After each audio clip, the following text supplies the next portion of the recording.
Yes, toujours.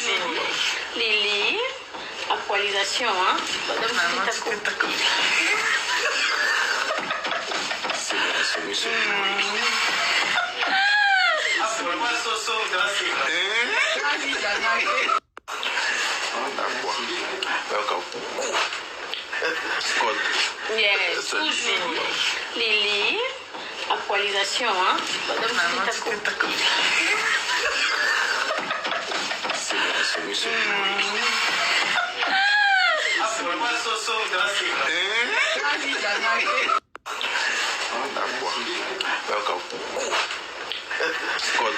Yes, toujours. Lily, actualisation, hein?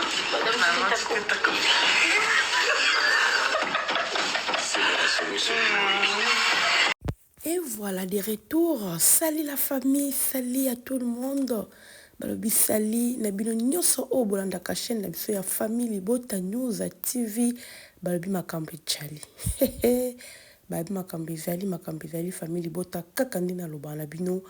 En tout cas, vraiment topesi mbote na bino nyoso o bolingaka biso. Bino pe o bolingaka biso te biso to lingaka bino vraiment en tout cas ndeka nzambe alobi to lingana na bolingo ya nzambe. En tout cas tolela bino fort balobi vraiment mokolo malamu mpona bino nyonso et puis topesi vraiment merci na nkolo oyo apesi biso pema ya bomo ya koya vraiment devant bino koya koloba c'est pas facile.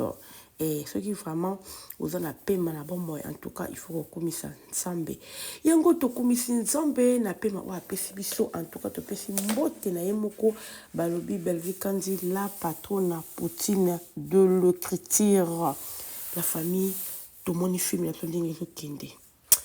en tout cas traumatisme oyo eza facilité film moko ya dégâts.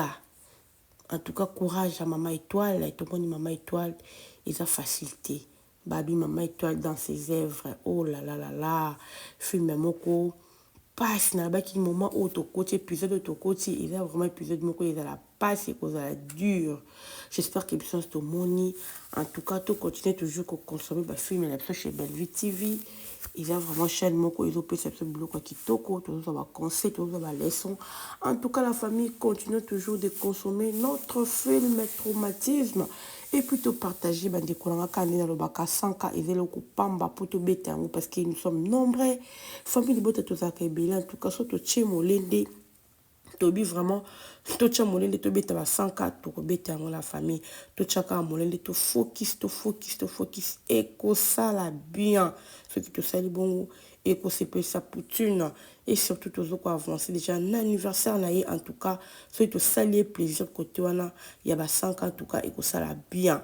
En tout cas merci beaucoup Nebi qui déjà te saluer en bon te famille Bota voilà la famille si ko to continue sujet na biso to moni vraiment o ezali miniature na biso to moni peu vidéo o eza ko circuler na kati ya émission na biso bande kolanga. Voilà tout le monde a Davina Apua, tout le monde a Linda Coach, babi Linda Coach vraiment la Katia Belvi TV, Linda Coach, la Katia Famille Bota en tout cas, ça nous fait vraiment plaisir. Tout le monde tonton Yams, tout le monde tonton Tadingala en tout cas bazaki ensemble quand on dit tout message na kozala, babi Famille Bota en tout cas tous aka toujours ensemble, Famille Bota tous ala kabomoko, Famille Bota à vie. Eh, bisika famille Bota bazali en tout cas et balakaka parce que ils ont toujours bisengo pour tout misala bon pour toute la famille toute la famille à solo famille à surcire en tout cas la famille et là on est opené ya à travers cette vidéo et le continue parce que il y a des gens où ba commenter car ande ba misala ba voisin bango ba koka ko mona makamla bisote et lekela bombe na misu so ba moni kaka ntuka ngala kamwa bango biso pena makamla bango so tokotala peut-être totala ngona musika to ya commenter mais bango ba commentaka fuma ke batimo bazaka sans frontières sans limites bazala pena sans frontières sans limites donc je vous dis en tout cas hindi grave. Et puis ce qui est sur na kati wana na ba commentaire ngala mona kibili mo bokota na kati ya vidéo et pas tonton tadi ngala pa boko taboki kotala ba commentaire beaucoup mo na makambo na oloba que eza vrai parce que ngala yaka toujours na information na kandi na loba la bino na yaka na information eza ka vrai na linga tena ke kokosa na lukilo mo bena créer non so na yeso na remarqué lo mo boye ndi tindinga na ya ona yaka alors ba beti lisolo ya shirika na kati ya ba commentaire oyo komona Linda Cote na kati ya Belle-Vie TV komona bango ensemble nde bazalaki alors ba voisin ba yeko commenter balobi okosuka mabe yo komi camarade ya okomi mukala voilà les mots mukala ya Davina okosuka mabe omoni Sherika babande ko cheka na ba rôle ya nini obande ko cheka kana na ba sécurité avec na ba sécurité lelo Shekina aza na SB aza sko acteur principal Sherika azo jouer ba film na biso aza vraiment acteur principal tout mais kuna bale ko cheka kana ba rôle la sécurité ba bilo mo bon je me suis dit est-ce que bato vraiment bayaka ba kuluna ou est-ce que bazwaka bazaka vraiment ba réfléchissaka to ba réfléchissaka te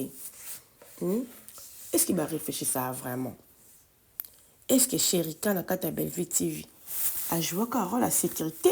non a joué rôle la normalité et même si Sherika a joué rôle la sécurité na kata Belle-Vie TV il y a bisonini au joueur la sécurité t'es censé le faire mutu a joué mutu ba pesi rôle a joué est-ce qu'ils ont vraiment là-bas et lo mo au bat ba ko lobela yango ko talisa ke kuna jouer ka ba rôle la sécurité ko ta jouer est-ce qu'ils ont sens je me suis dit bato ba moko banana pour mutu il y a semble que na baba kuluna mo banana ba problème na mutu mo bazanga makambo ya ko commenter makambo ko loba soko mono zengi likambo loba vanda na okimia olio ko loba likambo ko eza na tina eza na sens te siko est-ce que peut-être on a pas ma Sherika te bino ka nem tubozaka na molimo ba keto na bino wala lelo soki Linda ko jouer na kata Belle-Vie TV mabe sapi eza mabeta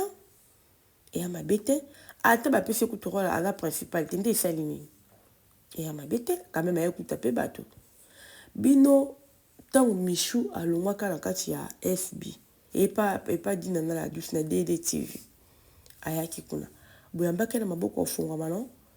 boyambaka Michou vraiment na maboko ofungwama bozaka te na mutema pasi te ke ndenga longwe pas dina na pe et déranger tout non voir même maman bino avec na somme wala te parce que Michou aza artiste Linda pe aza artiste je me suis dit Linda qui vraiment fermée en tout cas la famille na sali vraiment étude wala ya Linda je me suis dit Linda azaki fermé Linda azaki na ba limite na kati ya SB ozomona azaki na ba limite oyo ezaka pena ki bazuko interdire yo mais oza comédien oza mutu moko ezosenga s'épanouir ezosenga ozala bien na mutu nyonso mais oyi na chaîne moko boye bazokanga yo oyo epa Belle-Vie ezalaka te et pas Belle-Vie ezala makambo ya to akanga oza libre tu es libre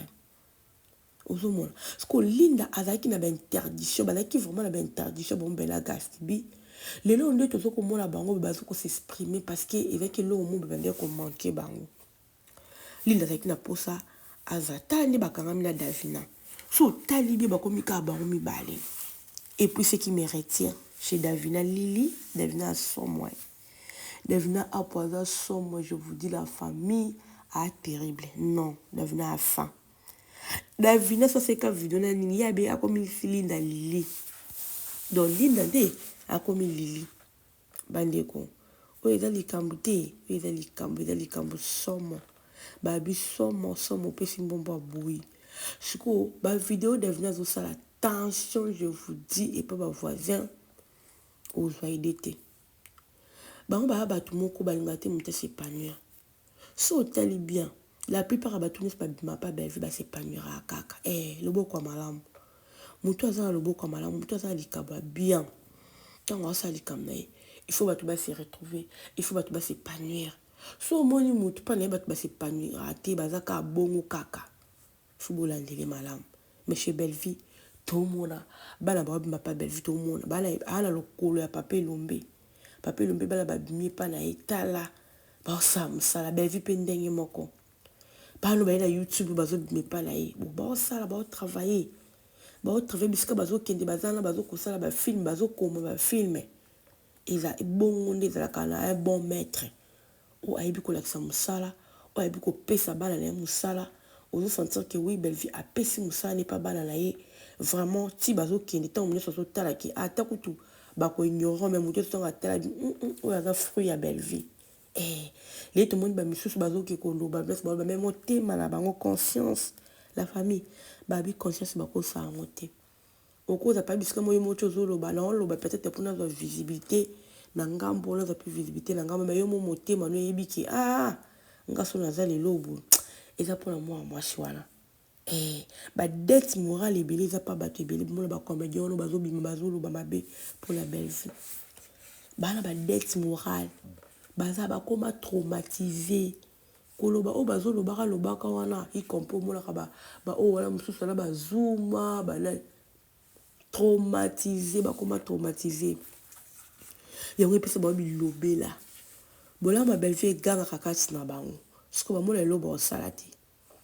Ndio mwana bakuma biloba loba lokwa mbwa moko beba akati rage mbwa virage nsomona en tout cas je me suis dit ngabino Linda azaki vraiment fermé na tali vidéo oyo na tali vidéo mususu basala ki bango mibale lisusu ba vidéo ezebele basali sali ba vidéo pinki ezebele omona ka Linda na Davina donc bakangami penza ko pona bango nde bakangami ki Linda komi mukala Davina tala niveau ya bato tala bisika mamba kendaka kaka akomukala ok baluka kaka ba séparer donc bato moko boye bayaka pona ko séparer bato balinga komona bato baza ensemble après tout Linda aza artiste Linda yebi musala na se jouer ozomona dio na bona Davina bana mayele baza wana o sentir que intelligence ne sagesse et vandi kati na ba mibale eloko bande ko manquer en wana nani Belleville azala kuna te Belleville azala te koto kocha lokolo te koto